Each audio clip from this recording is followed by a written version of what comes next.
and today I'm speaking with Senator Michael von Flatern, running for Senate District 24. So, Michael, what do you feel are the key responsibilities of this position? Well, for one thing, you need to have the time. And that sounds like a trivial matter, but this position takes a lot of time out of your day, out of your whole. Probably 2 days a week I am working on this. And so that is something that I do have the time to do, but others may not. And so that's one thing. The other thing is to listen to your constituents. You want to get as many people as possible talking about one subject, which is what the Senate and House tries to do, but they don't always accomplish that. And out of that, you usually get the best ideas. And the other thing is defend those that don't think they have the voice. And you need to be their voice. So that's the three things. Thank you. What can the state do to hold steady or decrease the cost to ensure sustainability for business, if anything? So you need to, the state can do, as far as the taxes, they can hold a reasonable rate on the taxes. We have one of the lowest property taxes, probably maybe the second or third, fourth lowest sales tax in the country. So with those coming, and no personal income tax, which is really a good thing. So with no income tax and lowest property taxes and some of the cheapest energy, we should be a haven for businesses.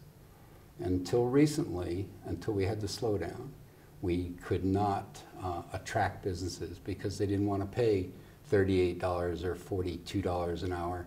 And we didn't have the workforce. But now that we've slowed down a little bit and we've had some layoffs, unfortunately, they will come to this state because of our low taxes. Well, we're trying to attract them to come to this state. But we do have the workforce now. We have one of the highest ethics and work ethics and best trained workforce of this whole group. So with those combinations, you should be able to attract businesses. Downside would be that we're far from our markets, large population cities, and that would get their transportation costs up a little bit. And we don't have, what is the other thing? Oh, and we don't consume a lot of our own products because we have such a small population. So that's a couple of the reasons that we don't attract businesses here. Excellent, thank you. What process would you use to determine how the SLIB money is distributed? You know, I don't disagree with the process now. The Business Council does the investigation. If it's a loan to a governmental entity, the Business Council then determines whether or not the governmental entity is capable of paying it back.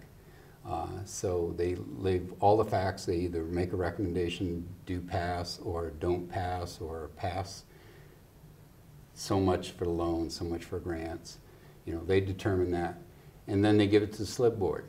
Unfortunately, what I would do is when it goes to the SLIB board, I wouldn't let the receiving entity make the presentation because it'll amount to the best politician, the biggest politician. They'll talk about things that aren't factual, and they're sort of factual, but they'll make the presentation to the SLIB board. The receiving entity will. And I would just go on the fact that whatever the Business Council recommends, their investigation, the factual reading of that investigation, and let the SLIB board make their decision. I don't like the fact that at the end the receiving entity gets to make that presentation. I don't like that. And so now you have 1 minute to discuss anything that I haven't asked you about that you think is a really important thing to be talking about during this election. Well, I think experience does matter. You know, we have at least one more special session coming up. All those bills we ran in the special sessions, the one we had about 3 weeks ago, the one we'll have in well, we don't know when we'll have it, in a couple, 3 or 4 weeks. All those will bleed over into the main session. And next year, we don't have time for somebody to learn how to be a legislator. We need experience there. We need somebody that knows what our expenses from COVID-19 were. We need somebody that knows what our roads, how good or bad our roads are, and especially Highway 59. And with that in mind, I think you need experience, and that's why I'm running again. Well, thank you.